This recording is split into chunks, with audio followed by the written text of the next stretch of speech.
Tabe, jumpa lagi dengan saya di Negara Bijaksana, channel yang membahas sebuah persoalan populer di Indonesia secara bijaksana dan dijamin dengan pemikiran terbaru. Sekarang ini di tingkat publik mulai rame berbicara soal beberapa isu yang menyangkut setiap bakal capres 2024 ini. Mereka menciptakan image pertama dengan bermain isu yang dipilih diperkirakan atau dipastikan dapat mempengaruhi image positif atau negatif tentang seorang bakal calon presiden atau baca pres 2024. Tentu setiap kubu selalu menyerang kubu yang lain, baca pres yang lainnya yang bukan jagoannya lah. Itu dengan isu-isu yang diperkirakan atau diprediksi atau diinginkan akan mengubah image seseorang atau menciptakan image seorang menjadi negatif. Kita lihat perkembangan di media sosial, di media massa, itu selalu setiap baca pres memiliki isu-isu yang negatif tentang dirinya.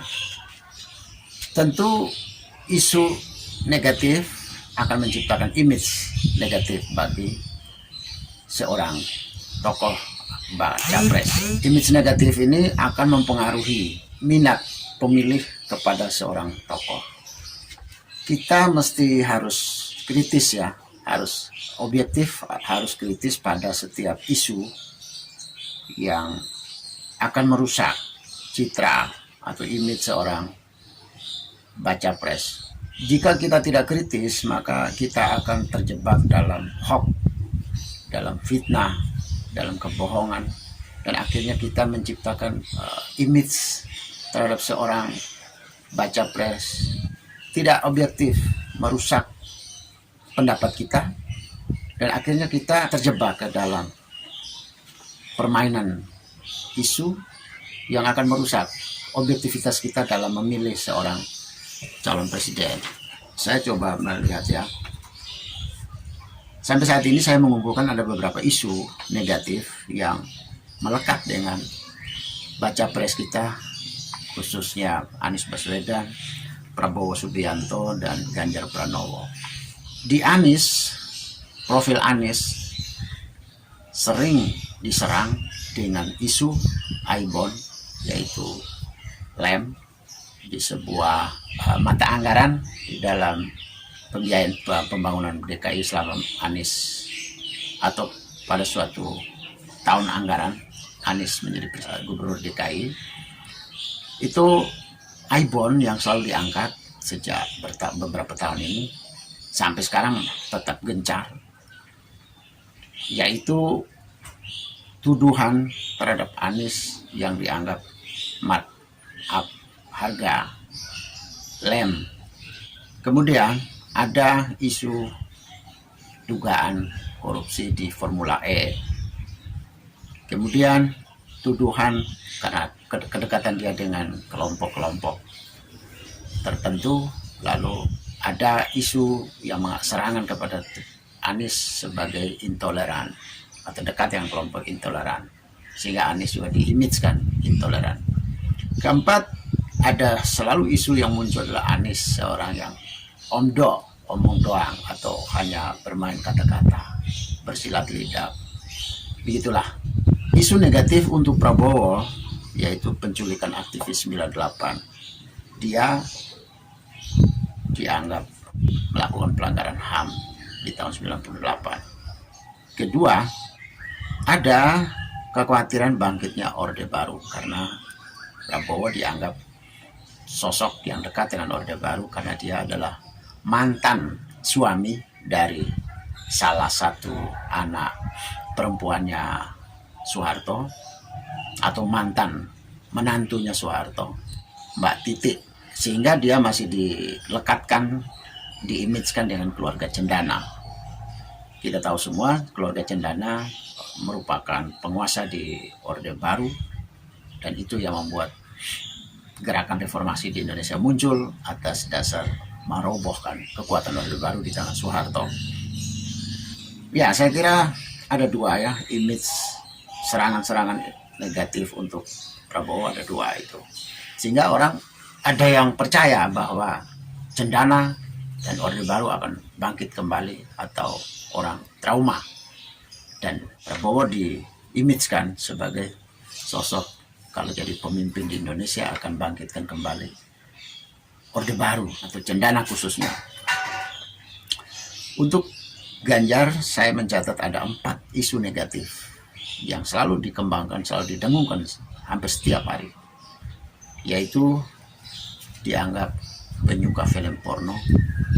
Kedua, dianggap diimage-kan terlibat dalam dugaan korupsi dalam proyek iktp atau KTP elektronik. Kemudian isu yang keempat, yang ketiga adalah kemiskinan di Jawa Tengah selama Ganjar menjadi gubernur Jawa Tengah dianggap masih besar persentasenya. 4, sehubungan dengan pembatalan Piala Dunia di Indonesia, Ganjar yang membuat pernyataan penolakan terhadap kedatangan salah satu tim, yaitu timnas Israel, sehingga Ganjar dianggap sebagai orang yang menguburkan mimpi para anak muda di Indonesia untuk menjadi pemain sepak bola profesional, atau dianggap juga menenggelamkan mimpi orang Indonesia menjadikan negara ini menjadi negara penyelenggara satu event besar dunia. Saya ingin menanggapi beberapa isu yang saya lihat bahwa ada isu-isu yang tidak terlalu kuat basis logikanya atau basis datanya, sehingga ada kesan bahwa isu-isu ini dipaksakan ke dalam melabelkan kepada seseorang baca pres di Indonesia. Basis data, basis logikanya tidak terlalu meyakinkan untuk kita percaya.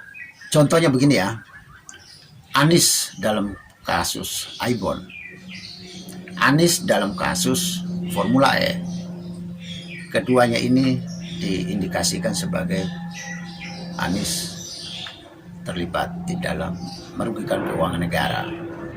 Kalau merugikan keuangan negara kan berarti korupsi lah, redaksinya seperti itu. Indonesia ini kan negara hukum, ya, kita ini negara hukum. Sepanjang hukum belum memberikan satu vonis, hakim belum memberikan vonis seseorang ini koruptor, maka dia belum bisa disebut bersalah. Harus melalui vonis hakim, tidak bisa dengan vonis isu, tidak bisa dengan vonis medsos, vonis netizen, atau vonis yang berkembang dari ruang kerja DPR atau ruang rapat DPR. Nggak bisa, harus lewat vonis hukum. Selama kasus Aibon dan Formula E atau apapun lah tuduhan, dugaan kepada Anies sebagai orang yang dianggap terlibat dalam korupsi, saya pikir kita ini pendasaran logikanya tidak jelas, pendasaran konstitusi kita tidak jelas juga. Seseorang belum divonis hakim, belum dibuktikan di depan pengadilan, kok sudah dicap korupsi di luar sana. Ini logika yang meloncat ya, logika yang meloncat, logika yang rusak. Kalau Anda tahu betul dia korupsi, kenapa Anda tidak mendesak, membawa dia ke pengadilan, mendesak aparat hukum kita untuk memprosesnya lebih cepat, serius. Kalau Anda tidak punya willing, tidak punya kemauan untuk membawa persoalan ke hukum, maka Anda sudah memfitnah, Anda sudah melakukan hoax terhadap Anies. Ini terulang terus menerus ya, setiap periode perjalanan bangsa ini penuh dengan penghakiman dan publik, penghakiman yang dilakukan oleh negara juga tanpa melalui proses hukum. Sejak Indonesia merdeka, kita contoh ya, di zaman tahun 65 itu terjadi pembunuhan terhadap 7 jenderal, lalu dituduh PKI, dituduh ke beberapa orang, itu dianggap melakukan kesalahan. Tetapi sampai saat ini tidak ada gelar pengadilan terhadap siapa pembunuh, tidak ada keputusan pengadilan siapa yang membunuh 7 jenderal itu. Setelah tidak punya gelar pengadilan, tidak ada hukum yang memutuskan, hakim tidak memutuskan apapun. Tetapi sampai dengan pembunuhan begitu banyak orang-orang yang dianggap PKI di Indonesia, karena PKI dituduh waktu itu. Orang-orang yang anggota PKI di Indonesia pada waktu itu diklasifikasikan, ada klaster-klaster tertentu yang dituduh sebagai PKI yang punya peran bunuh PKI hampir di seluruh Indonesia untuk klaster-klaster tertentu. Jutaan orang meninggal. Bayangkan, hukum apa yang mengatakan bahwa yang membunuh 7 jenderal 1-2 orang di sana, terus jutaan orang, ribuan orang di Indonesia yang lainnya harus dibunuh. Orang itu tidak bersalah, tidak menjadi pembunuh, tidak menjadi pemegang pistol, tidak menjadi pemegang pedang, tidak ada. Kok bisa 1-2 orang jadi pembunuh?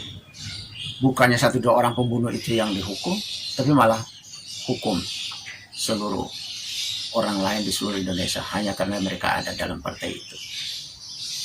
Tidak logis kan? Dan yang berikut lagi, kok tindakannya pembunuh dibalik dengan cara membunuh? Hukum apa itu di Indonesia? Hukum rimba.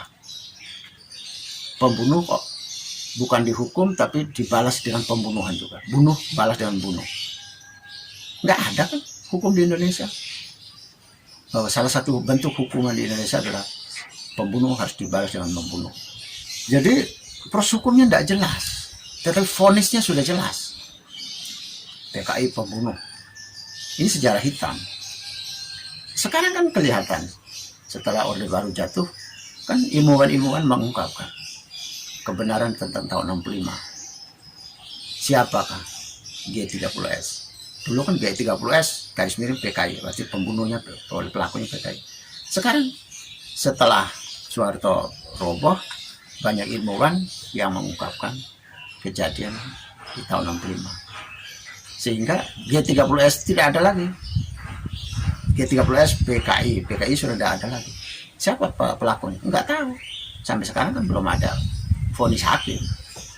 Tapi vonis sudah berjalan oleh publik. Bahkan di pelajaran di sekolah-sekolah, di kuliah-kuliah tentang Pancasila, tentang kewarganegaraan, tentang civics, pendidikan kewarganegaraan, sudah jelas vonis bahwa PKI lah pelakunya. Padahal hukum tidak pernah berjalan. Yang berikut zaman Gus Dur, kita lihat Gus Dur pernah dilengsarkan. Dia berkuasa cuma 1 tahun 10 bulan. Dia dilengsarkan dari kursi presidennya oleh MPR pimpinan Amin Rais. Tuduhannya bahwa Gus Dur melakukan tindakan yang merugikan negara. Tapi Gus Dur sendiri tidak pernah diadili tanpa putusan hakim, tanpa pengadilan. Terulang terus-menerus. Sampai sekarang pun begitu.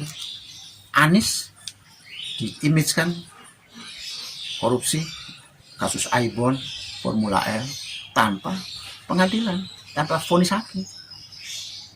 Kita jangan membiasakan ya untuk memvonis seseorang melakukan korupsi atau pelanggaran sebelum hakim memutuskan atau sebelum sidang, bahkan gelar sidang aja belum. Sama juga dengan Prabowo, dituduh penculikan aktivis tahun 98. Kan ada orang yang hilang dan ada orang yang meninggal. Sampai sekarang ada beberapa aktivis hilang, tidak pernah pulang.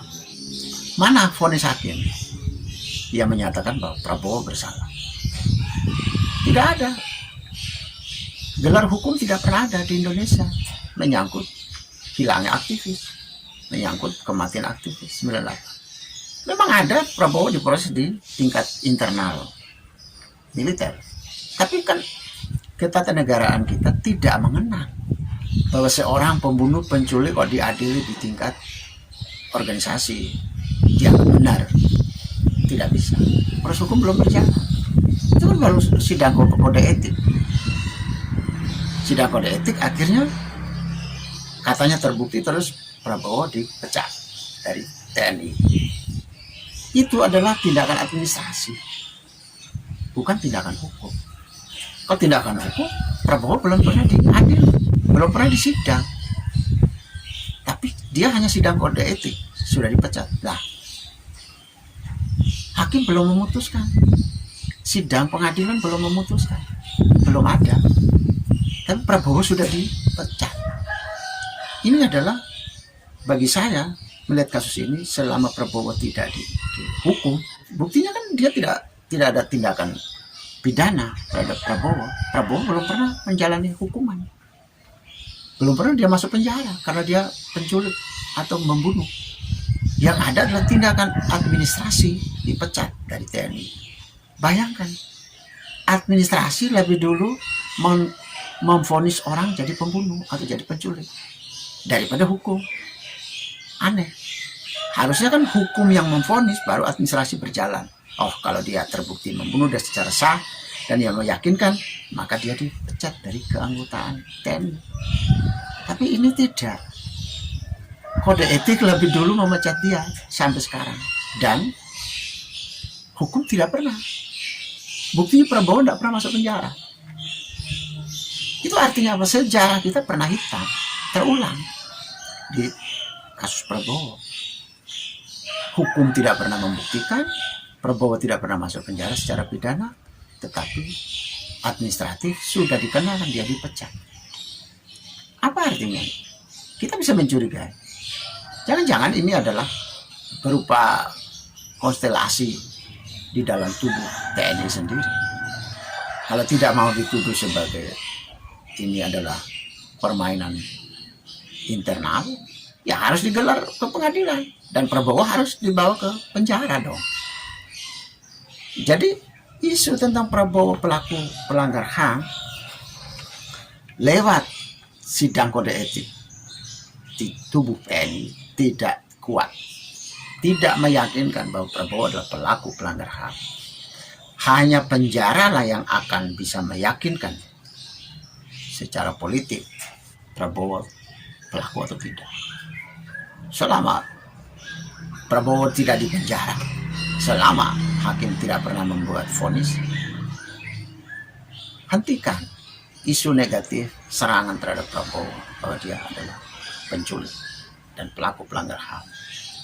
Kalau Anda menuduh Prabowo, daripada Anda berteriak-teriak menuduh Prabowo yang tidak mempengaruhi posisi pemilih, keputusan orang untuk memilih Prabowo, ya mendingan Anda bawa saja ke pengadilan, diusut lagi sampai Prabowo masuk penjara. Jadi hentikan untuk vonis untuk Prabowo sebagai pelaku pelanggar HAM di masa lalu ya. Selama Prabowo tidak dibawa ke pengadilan dan selama dia tidak menjalani hukumannya sebagai narapidana. Patokan hukum ada di situ, bukan patokan vonis publik atau bukan patokan vonis administrasi sidang kode etik para jenderal di dalam tubuh TNI. Itu ketatanegaraan kita tidak kenal. Jadi kita sudah berbuat menzolimi Prabowo. Yang berikut tuduhan terhadap Ganjar Pranowo, IKTP.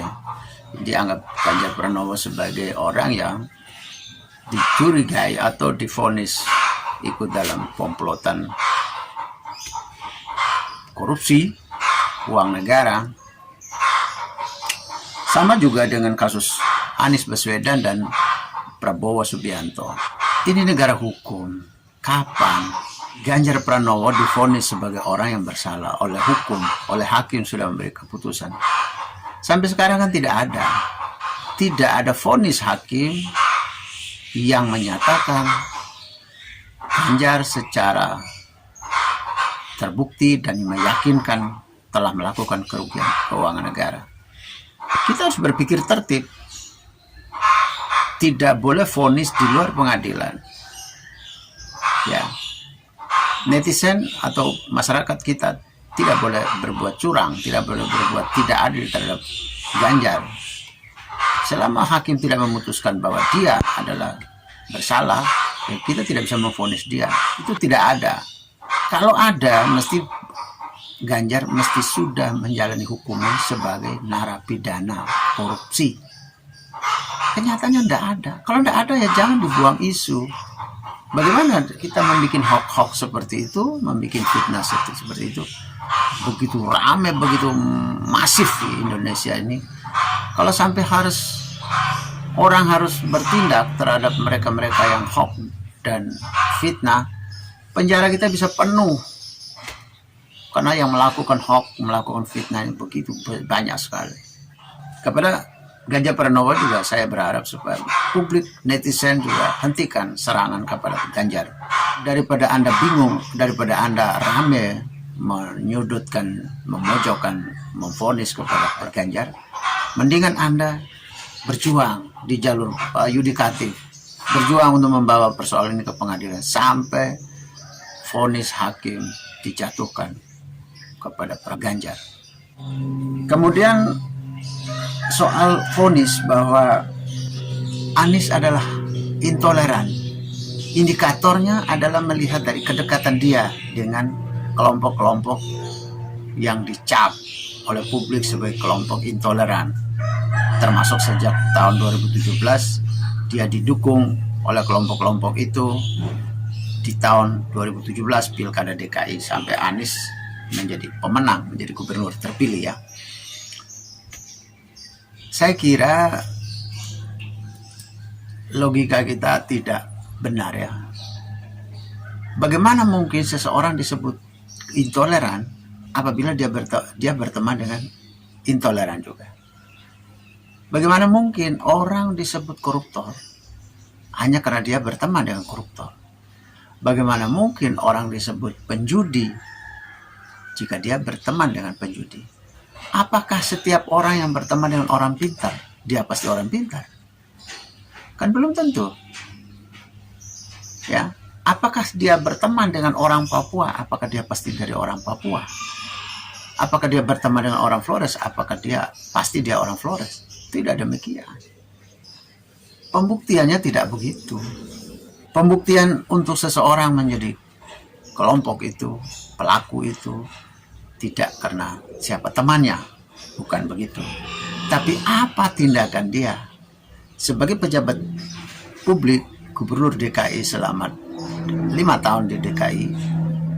Mana bukti keputusan atau kebijakan Anies yang bersifat intoleran? Dia kan Islam. Mana keputusan, mana kebijakan Anies yang melakukan diskriminasi, tindakan kekerasan terhadap orang yang non-muslim? Tidak ada kan? Hanya dia berteman saja. Tapi Anies tidak pernah melakukan itu. Bahkan beberapa anggota kelompok pendukung Anies, termasuk Bang Egy Sujana, itu kan pernah menyatakan kekecewaan terhadap Anies. Ternyata Anies oleh mereka menganggap Anies seorang yang balelo. Anies orang yang tidak dapat dipercaya oleh Bang Egy Sujana bilang. Karena selama dia menjadi gubernur DKI, tidak ada satupun kebijakan dia yang pro syariah. Makanya kan Egy Sujana bilang, nggak usahlah Anies mimpi nyapres, mimpi jadi presiden. Nah, karena ada kekecewaan. Karena Anies dianggap tidak pro syariah. Nah sekarang, mana buktinya? Setelah Anies tidak punya rekam jejak terhadap pro syariah, keputusan kebijakan dia, ternyata justru Anies lah yang membuat perizinan kedua gereja di Jakarta yang sudah diajukan 15 tahun sebelumnya. Di tangan Anies lah 2 gereja di Jakarta keluar perizinannya, izin pendirian gereja. 15 tahun sebelumnya itu artinya dari jarak, coba lihat, Ahok Jokowi atau Ahok, masa Ahok Jarot 5 tahun. Masa Fauzi Bowo berapa tahun? Lewat lagi masa Gubernur Sutiyoso. Bisa jadi pengajuan permohonan pendirian 2 gereja itu sejak zaman Sutiyoso. Lanjut Fauzi Bowo, lanjut Ahok Jarot atau Ahok Jokowi. Baru keluar perizinan 2 gereja di tangan Anies Baswedan. Jadi menurut saya tidak ada bukti nyata, indikasi yang kuat bahwa Anies adalah intoleran. Tidak ada. Hanya soal berteman. Loh, berteman itu kan biasa saja. Saya berteman dengan pencuri kan bukan berarti saya pencuri. Saya berteman dengan pemabuk bukan berarti saya pemabuk. Saya berteman dengan penjudi bukan berarti saya penjudi. Saya berteman dengan orang Papua bukan berarti saya Papua. Saya berteman dengan orang Jawa bukan berarti saya Jawa. Ya, saya berteman dengan profesor bukan berarti saya harus profesor. Soal teman tidak bisa dibeda-bedakan, dan teman tidak menggambarkan siapa kita sesungguhnya. Begitu pula Anies. Jadi saya berpikir tuduhan kepada Anies sebagai intoleran tidak kuat. Anda harus memunculkan bukti lagi, tidak sekadar berteman, tapi buktikan mana video atau rekamannya bahwa Anies melakukan rapat mau pengeboman gereja. Anies melakukan rapat untuk pembubaran sebuah ibadah agama lain. Kan tidak ada. Tapi oleh karena itu perlu membuktikan, perlu publik yang menuduh Anies itu perlu membuktikan. Tanpa bukti itu kita fitnah, kita hoax terhadap Anies, tidak fair. Atau buktikan bahwa ada desain yang ada kesepakatan antara Anies dengan kelompok lain, kelompok intoleran, bahwa jika Anies jadi presiden di Indonesia, maka ini yang dijalankan, misalnya menjalankan ideologi khilafah, terus genosida kepada orang-orang yang non-muslim, atau katanya jika intoleran itu kejam terhadap semua yang berbeda dengan mereka, termasuk yang muslim pun, kalau cara berpikir masih mazhabnya, cara berpikirnya berbeda, harus dimusnahkan. Ya, silakan membuktikannya itu. Tanpa bukti itu Anies tidak bisa dilabelkan sebagai intoleran. Nggak bisa. Contohnya di Papua saja banyak, ada gereja-gereja yang membaptis Anies, menerima Anies, sampai memberi nama Yohanes, Anies Baswedan. Ya itu artinya untuk sekelompok orang non-muslim tidak terlalu yakin bahwa Anies intoleran. Kemudian ada penghakiman terhadap Anies omong doang. Ya kita lihat dari OKOC Jakarta dan beberapa yang lainnya, seperti janji untuk mengurangi atau menghentikan banjir di Jakarta, tidak terbukti. Ya bisa jadi itu adalah omong doang. Dan sekian banyak omongan-omongan Anies memang tidak banyak yang bisa dibuktikan oleh dia di dalam kerja nyatanya ketika dia diberi kesempatan untuk memimpin DKI. Tetapi masyarakat kita kan sudah cap Anies selain omong doang itu bahwa penjual kata-kata atau produsen kata-kata yang tidak dapat dipahami atau tidak dapat dibuktikan. Kadang-kadang dianggap bulat gitu ya. Ya saya juga sebagian juga saya setuju bahwa Anies omong doang banyak yang tidak terbukti. Tetapi tidak semua saya lihat, tidak semua omongan Anies dianggap bulat, dianggap dianggap bersilat lidah, bermain kata-kata yang tidak dapat dipahami. Satu contoh, saya lihat beredar banyak beberapa video ya, video yang dikatakan meme, mengolok-olok ya. Misalnya ada satu video itu Anies sementara bicara soal rumah sehat dan rumah sakit, untuk orang bisa sehat dia butuh sakit ya, itu. Tapi konsep dasar Anies adalah sebenarnya adalah perlu membangun rumah sehat agar orang sehat tetap sehat, tidak sakit. Kalau kita membangun rumah sakit, itu menangani orang sakit supaya sehat. Padahal yang paling dibutuhkan adalah mempertahankan orang sehat tetap sehat. Ini bukan soal Anies beretorika, ini bukan soal omongan Anies yang tidak logis. Saya sendiri ketika mengikuti pilkada di Ende tahun 2018, saya pernah melakukan satu konsep yang sama. Jika saya terpilih menjadi pemimpin di Ende, maka yang saya jalankan adalah selain memiliki rumah sakit, harus memiliki rumah sehat. Rumah sakit menangani orang sakit supaya sehat. Rumah sehat menangani orang sehat supaya tidak sakit.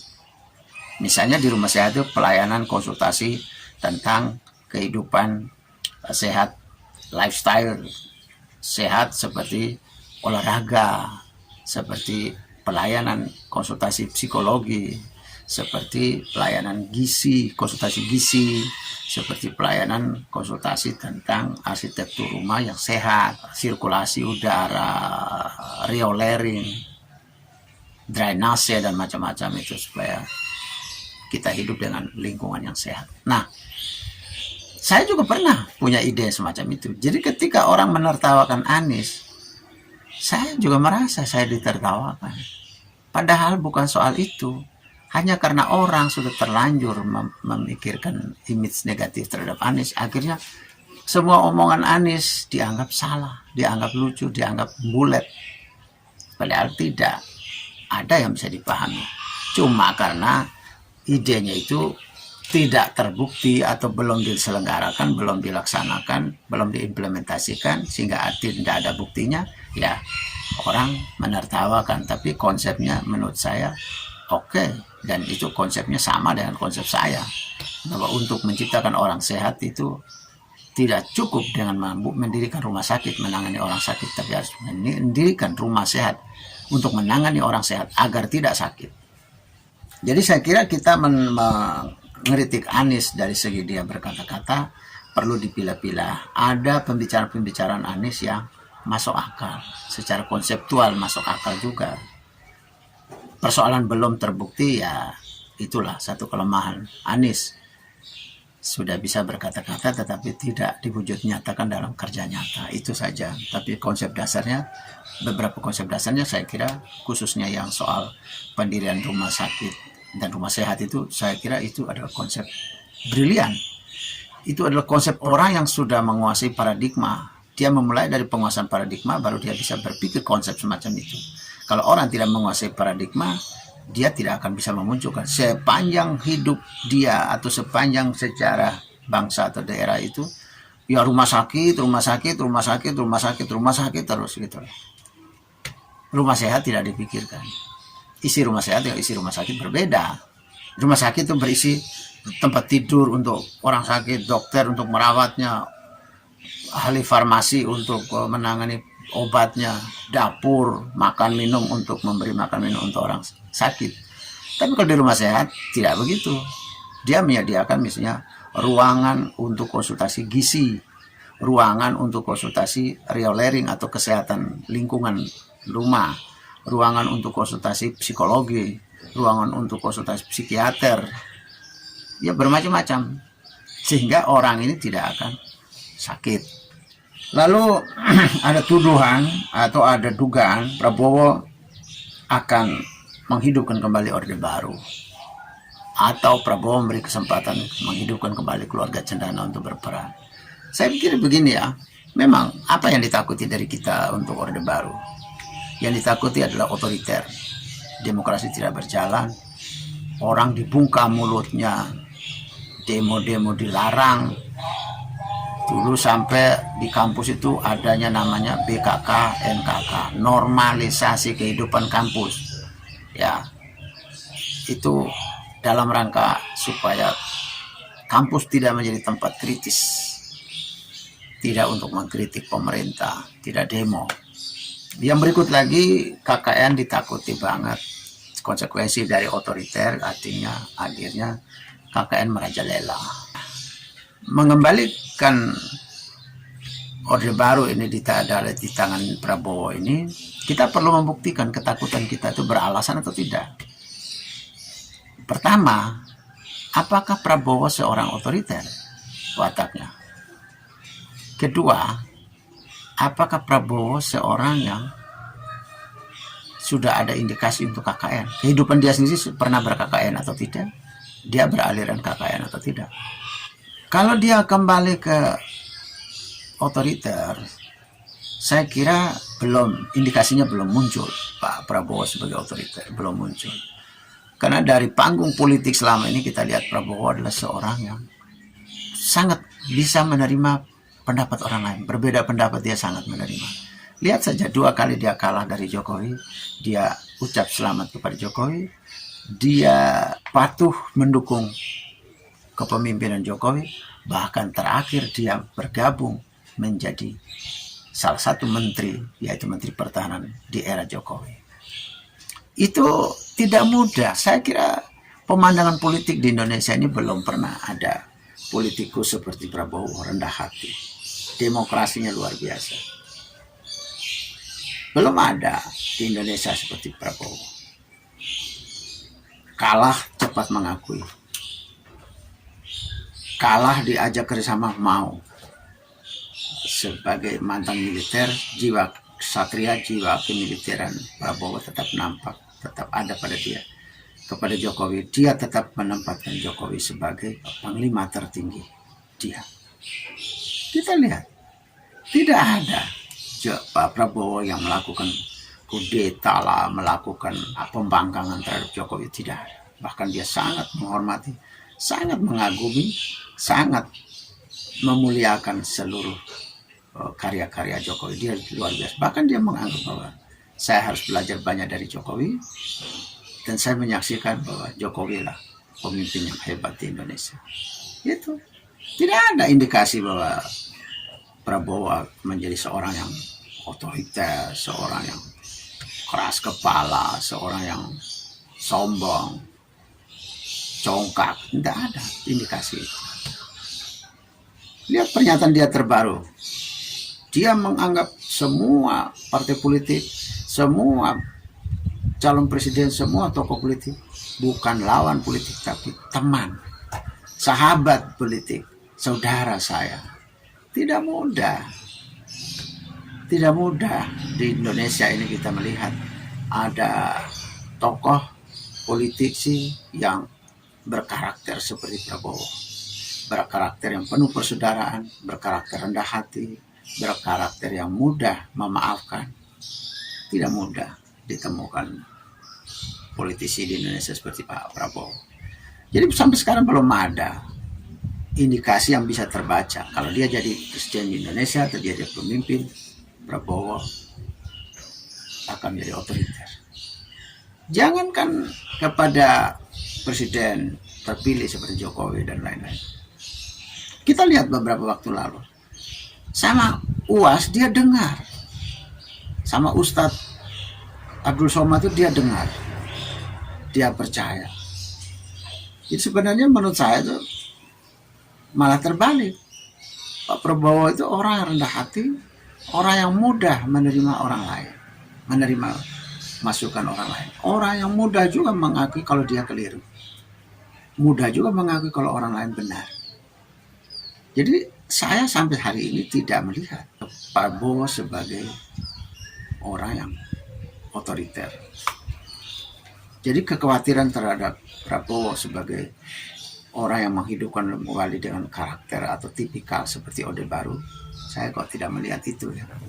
Mungkin teman-teman yang punya vonis bahwa Prabowo akan menghidupkan kembali Orde Baru, sifat Orde Baru, Ya teman-teman, jangan hanya menuduh, tolong membuktikan, tolong mengajukan tanda-tanda apa yang bisa menjadikan variabel penentu bahwa Prabowo memiliki kecenderungan, memiliki karakter yang kuat untuk menjadi otoriter.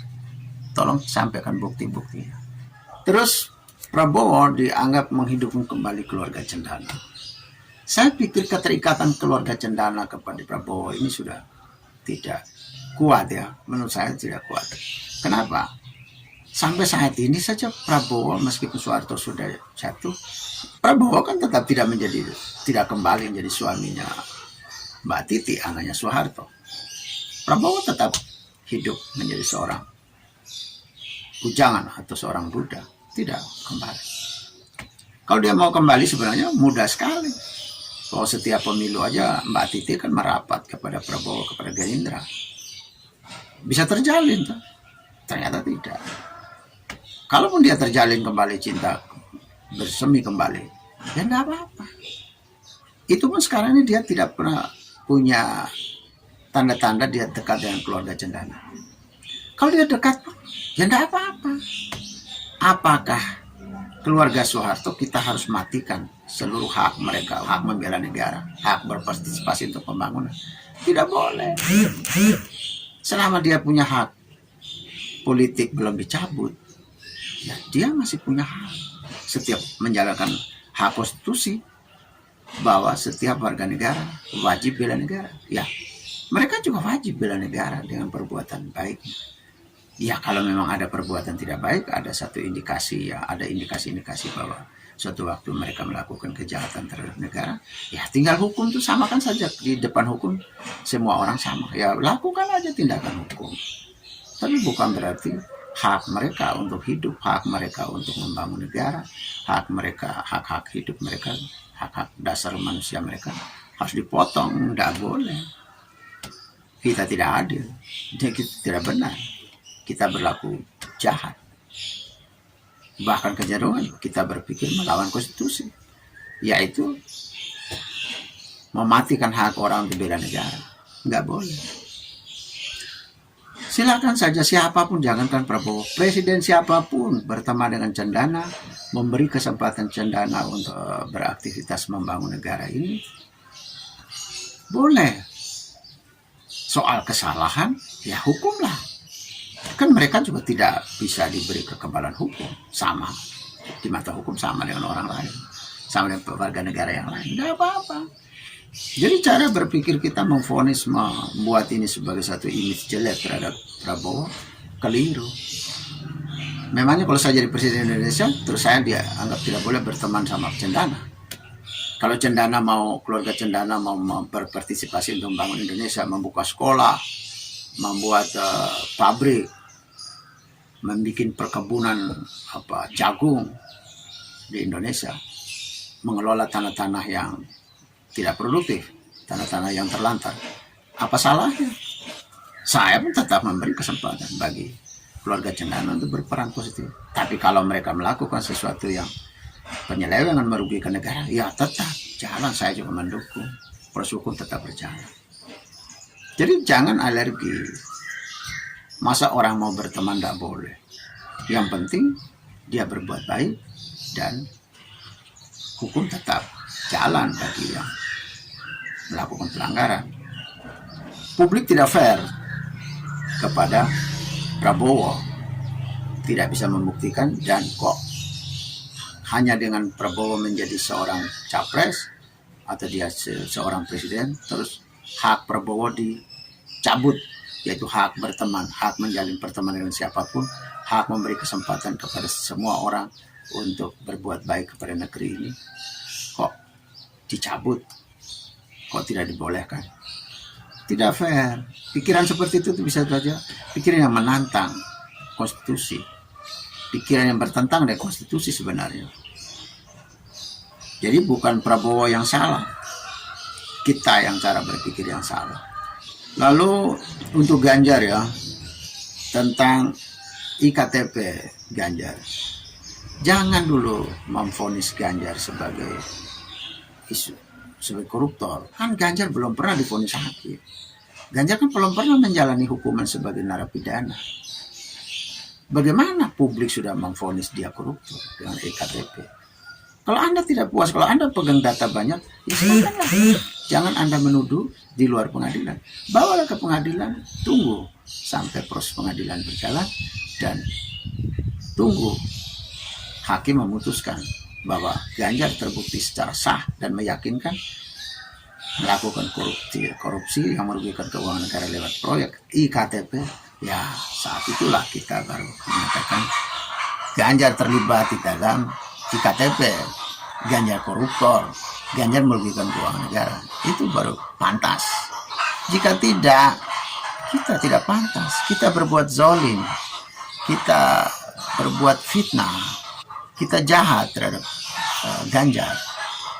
Film porno juga begitu. Apa motivasi Ganjar? Kalau dia motifnya untuk pendidikan, motifnya untuk mengenal, memetakan permasalahan sosial, untuk dia memformulasi kebijakan publik untuk menangani moral bangsa, moral Jawa Tengah misalnya, atau ketika dia menonton itu dia masih dalam jabatan sebagai anggota DPR, ya dia menonton bisa saja untuk formulasi kebijakan, untuk pembuatan undang-undang di DPR, bisa saja. Kenapa tidak? Nah, oleh karena itu motifnya yang paling penting. Saya kira menteri atau pejabat yang di Kementerian Informasi dan HAM, mereka juga kalau mau menutup sebuah situs kan mereka juga harus nonton untuk bisa menilai situs ini pantas dilakukan atau tidak. Kan mesti nonton. Maka motivasi dia berbeda, bukan motivasi kriminal, tapi motivasi untuk dalam rangka formulasi kebijakan publik. Ganjar kan pejabat publik, bisa jadi dia juga motif yang sama. Itu satu. Atau motif edukasi, kenapa tidak? Kan di dalam film porno itu kan ada juga yang disebut porno, ada yang disebut pendidikan seks. Jadi tergantung motivasi. Siapa yang bisa mengungkapkan motivasi ini?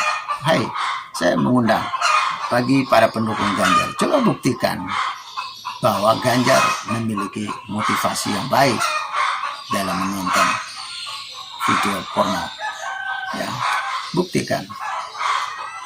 Atau kalau Ganjar dianggap bersalah dan benar itu, tolong bawa Ganjar ke pengadilan supaya dia mempertanggungjawabkan sebagai orang yang melakukan kontak dengan pornografi lewat media massa. Kan sudah ada tuh undang-undang IT, bawa ke pengadilan. Selama di pengadilan tidak divonis, yang kedua selama motif kriminalnya Ganjar tidak terungkap dalam menonton video atau film porno, ya kita tidak bisa menyalahkan dia, tidak menganggap semua orang yang menonton film porno terus dianggap jelek, dianggap jahat, dianggap moralnya rusak. Ya tidak juga. Belum tentu juga.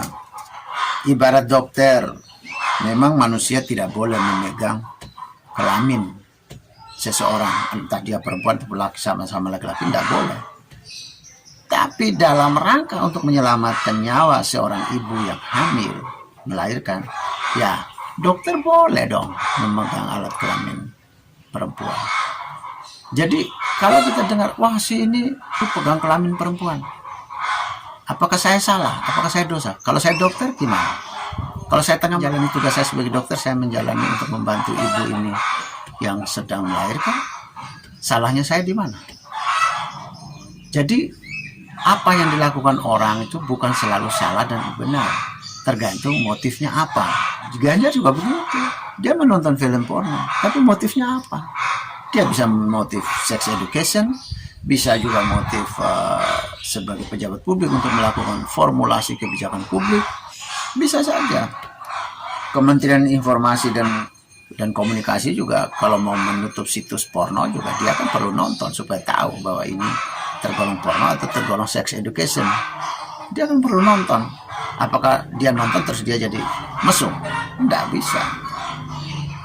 Kemudian kemiskinan di Jateng dituduh ke Ganjar. Tapi kemarin saya sudah ngomong ya di edisi yang lalu, jangan hanya melihat berapa belasan persen yang tersisa, Tapi lihatlah sebelum Ganjar memimpin itu ada berapa persen dibanding setelah Ganjar memimpin Jawa Tengah.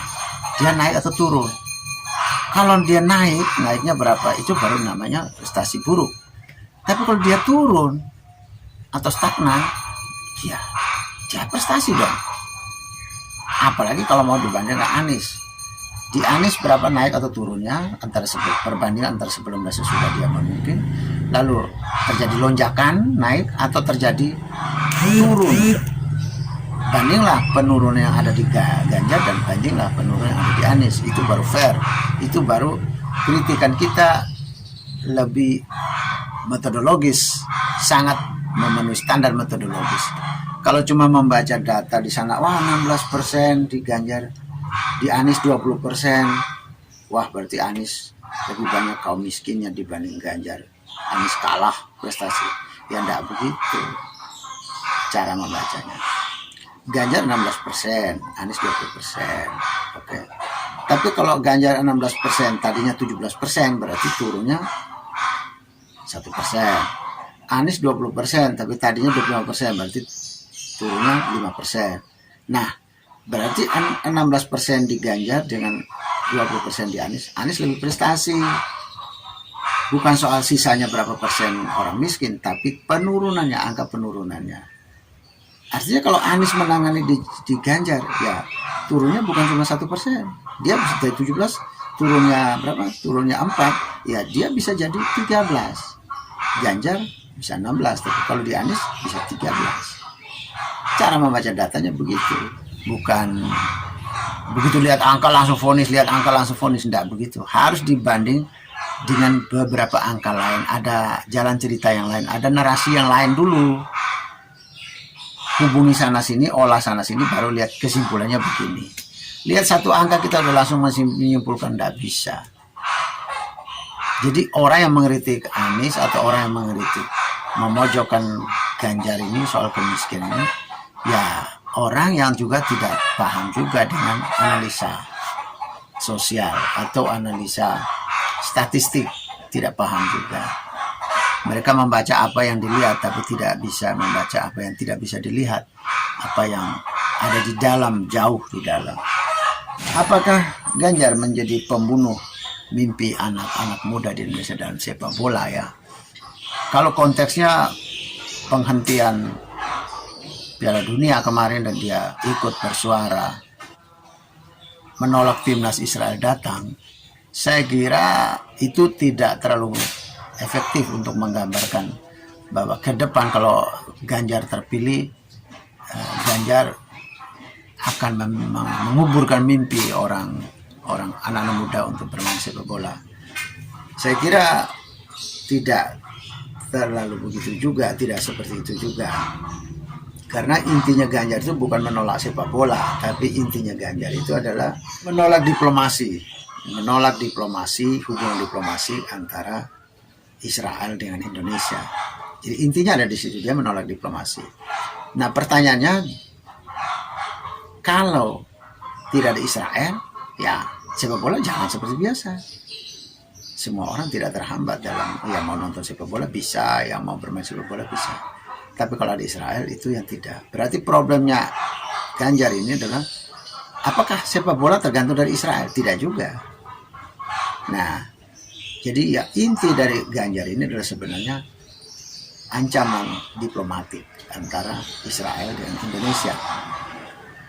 Jika Ganjar jadi presiden, apakah yang terancam itu cita-cita anak-anak kita dalam bermain sepak bola ataukah diplomasi Indonesia Israel? Kalau saya melihat ancamannya bukan pada mimpi anak-anak Indonesia untuk menjadi pemain sepak bola, tapi ancamannya pada hubungan diplomatik antara Israel dan Indonesia. Di tangan Ganjar hampir dipastikan hubungan diplomatik Indonesia-Israel masih tertutup, kabur. Nah, tinggal saja orang mulai melihat apakah sikap anti-Israel ini baik atau buruk. Itu soal lainnya, itu soal topiknya lain lagi. Baik atau buruk kalau Indonesia menutup diplomatik dengan Israel. lanjutkan begitu. Itu baik atau buruk? Lebih baik menutup atau lebih baik tidak? Atau apakah kita harus punya sikap terhadap konflik internal Israel dan Palestina, atau kita tidak perlu terlibat di dalam konflik itu, biarkan mereka urus sendiri? Nah, tinggal pertanyaan-pertanyaan seperti ini yang perlu dikembangkan. Tapi untuk menguburkan mimpi anak Indonesia jadi pemain sepak bola, saya kira tidak juga. Karena sepak bola dunia ini bukan tergantung Israel, bukan. Semua negara berperan yang sama dalam hal sepak bola. Hanya kalau Ganjar jadi presiden, hubungan diplomatik antara Indonesia dan dengan Israel tetap memburuk. Berarti selama Israel tetap menjadi anggota FIFA dan Indonesia tetap anggota FIFA, berarti ada event-event yang menghadirkan, mempertemukan antara Indonesia dan Israel atau Israel dan Indonesia, ada kemungkinan selalu akan ada penolakan seperti itu. Selamat berdemokrasi di Indonesia. Selamat kritis, selamat menjadi pendukung yang kritis, pendukung yang tidak menyebarkan hoax, pendukung yang tidak menyebarkan fitnah, pendukung yang tidak terlalu mudah membangun vonis-vonis image terhadap seseorang tokoh tanpa bukti, tanpa kritis. Jadilah menjadi pendukung cerdas, jadilah menjadi pendidikan politik yang cerdas di Indonesia. Karena begitu Anda sukses dalam mencerdaskan bangsa, mencerdaskan politik Indonesia, maka misi Anda untuk menaikkan atau menurunkan elektabilitas seorang tokoh sukses. Jika tidak, maka Anda tidak akan sukses memainkan isu, atau isu Anda menyesatkan orang lain, sehingga orang Indonesia bisa saja masyarakat memilih dengan keliru atas dasar mempercayai isu yang Anda mainkan. Terima kasih, selamat berdemokrasi. Jika Anda setuju dengan saya, Anda seide dengan saya, berarti kita berada pada satu perjuangan yang sama, yaitu ingin melihat Indonesia menjadi lebih baik, Indonesia menjadi negara yang bijaksana yang kita impikan. Caranya adalah dengan Anda memberi dukungan dan berpartisipasi dalam channel ini. Subscribe di bawah channel ini, bunyikan lonceng di sampingnya untuk menunjukkan Anda berlangganan secara gratis, dan ada pemberitahuan setiap kali saya mengirim edisi baru. Dan jika Anda setuju dengan ide ini, jangan lupa bagikan ke semua relasi Anda. Terima kasih.